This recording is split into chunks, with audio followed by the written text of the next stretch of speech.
Students always hate motor problems because it feels like a dynamics problem, and everybody hates dynamics. Don't worry, this is strictly mechanics and materials, and I got you. We're gonna be okay. So multi-part problems are sometimes pretty annoying, but this time it's not so bad. For part A, this is going to be a torsion problem where shear stress is torque times radius divided by polar moment of inertia, J. Part B is a power problem. So in dynamics, power is usually force times velocity. Well, for rotating systems, that's torque times angular velocity, right? Angular force times angular velocity. Part C is going to be a gear ratio problem where we've got different numbers of teeth on the motor side and the shaft side. So just a little simple kind of unit conversion, sort of, right? Just a gear ratio.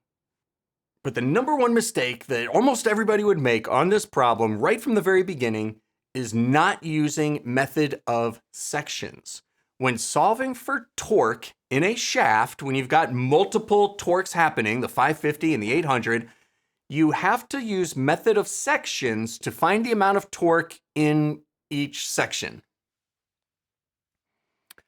So if I cut off the right side, the piece that has the 550 on it, you can see that the amount of torque in shaft section 2 is 550. When I cut my section through section 1, you now see that there's 1350 on one side, and so my torque through shaft 1 is not 800, it's 1350. That's the number one mistake students would make on this problem, is use 800 Newton meters for the amount of torque in shaft section 1, not 1350. You avoid that mistake by doing method of sections. It's easy to do method of sections when you have forces, but the same thing works when you have torques. It's rotating, but you can still kind of draw it the same way, up and down for clockwise and counterclockwise. So for J, the polar moment of inertia, I always have to look this up. I can never remember it. Just key thing is there's two different versions. There's a pi over 2 version that goes with the radius and a pi over 32 version that goes with diameter. Since we're given diameters, an outer and inner diameter for this problem, we're using the pi over 32 version, and we get 0.000000659 meters to the fourth. So for shaft 2, we're using 550 for the torque, 0.03, which is the outer radius. C in the shear stress equation for torsion is how far your point is from the center, and it will always be a maximum at your furthest point, which is your radius. Get 25 million newtons per meter squared, which is 25.0 megapascals. I keep all the zeros in front of my J.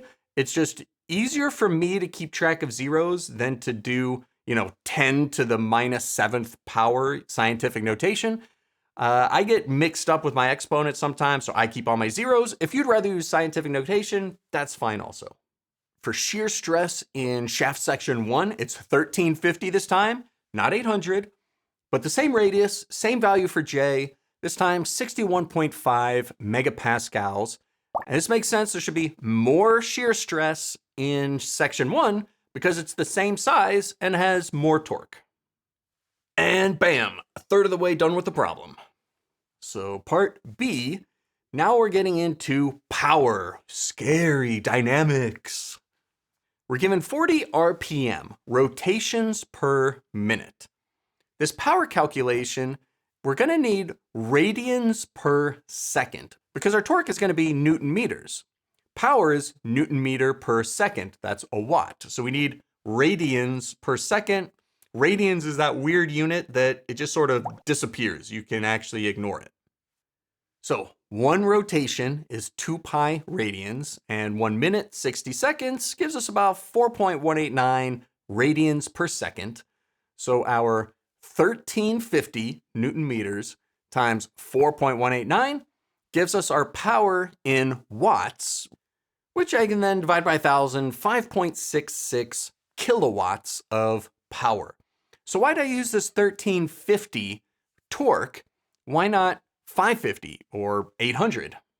And why didn't I have to account for the gear teeth, right? The motor is on the other side of this gear ratio. So think of the conservation of energy. The amount of energy supplied by the motor has to be equal to the amount of energy lost to torque output. So I included both torques, the total, the 550 and the 800, 1350.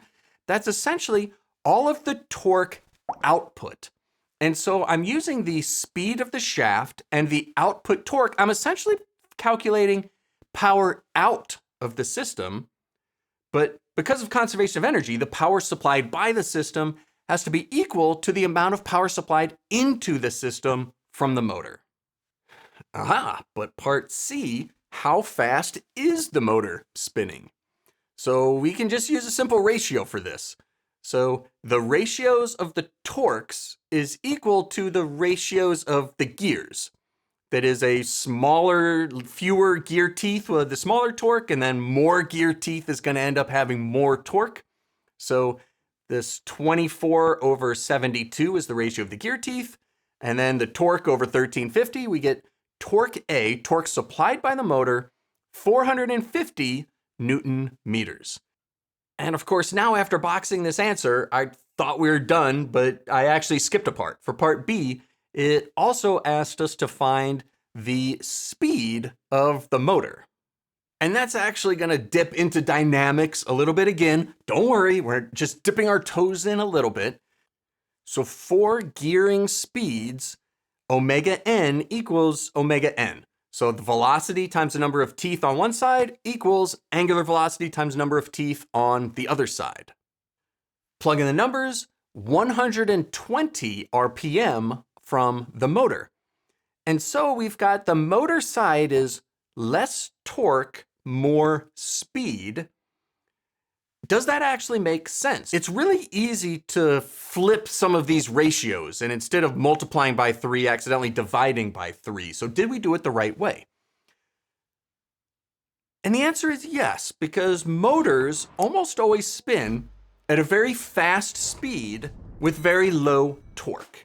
And then when you put them on a small gear attached to a big gear, the effect that that has on the system is then the shaft will rotate slower because it's got the bigger gear, but with more torque. And that's the purpose of that small to big gear ratio, is to lower the speed and get more torque out of the system.